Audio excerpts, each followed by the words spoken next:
ভাঙ্গুড়ায় CCTV camera ভাঙাকে কেন্দ্র করে দুইজন মহিলাকে বেধড়ক মারপিট। বিকাশ কুমার দাস, ভাঙ্গুড়া, পাবনা থেকে।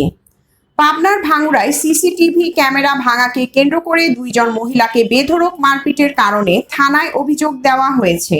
অভিযোগটি দিয়েছে নির্যাতিত রেশমা খাতুনের স্বামী রাশিদুল ইসলাম।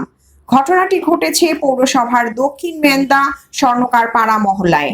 ঘটনার সূত্রে জানা গেছে, সিসিটিভি ক্যামেরা ভাঙার জের ধরে গত মঙ্গলবার 15 এপ্রিল সকাল 7টার দিকে একই মহল্লার প্রতিপক্ষ হাফিজুর রহমানের ছেলে দেলোয়ার হোসেনের সাথে কথা কাটাকাটির এক পর্যায়ে পরিকল্পিতভাবে লাঠি সোঁটা নিয়ে নজরুল স্বর্ণকারের স্ত্রী বানেসা খাতুন এবং বাড়িতে আগত আত্মীয় আব্দুল স্বর্ণকারের স্ত্রী নাসিমা খাতুনকে মারপিট করে জখম করে ফেলে এবং ঘরবাড়ি ভাঙচুর করে।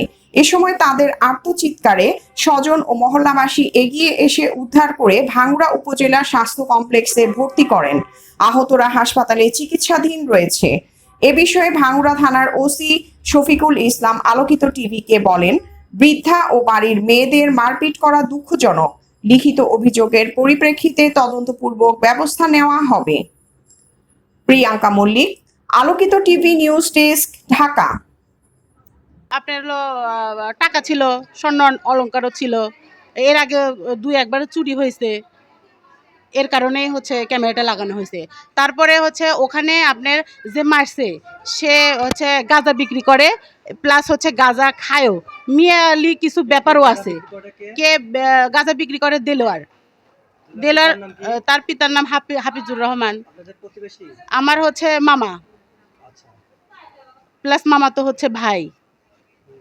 হ্যাঁ, ও হচ্ছে নিজে গাঁজা খায়, তারপর গাঁজা বিক্রিও করে।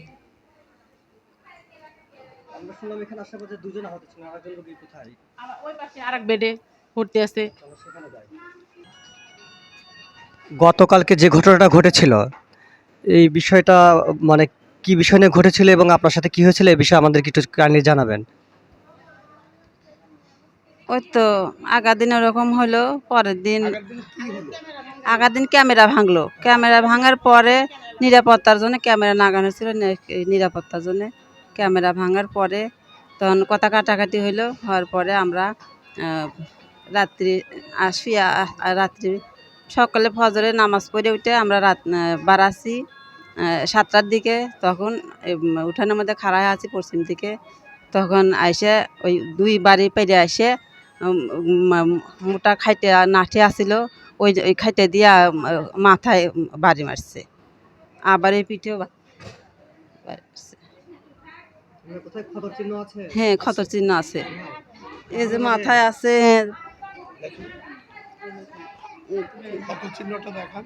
এখানে খুলে গেছে।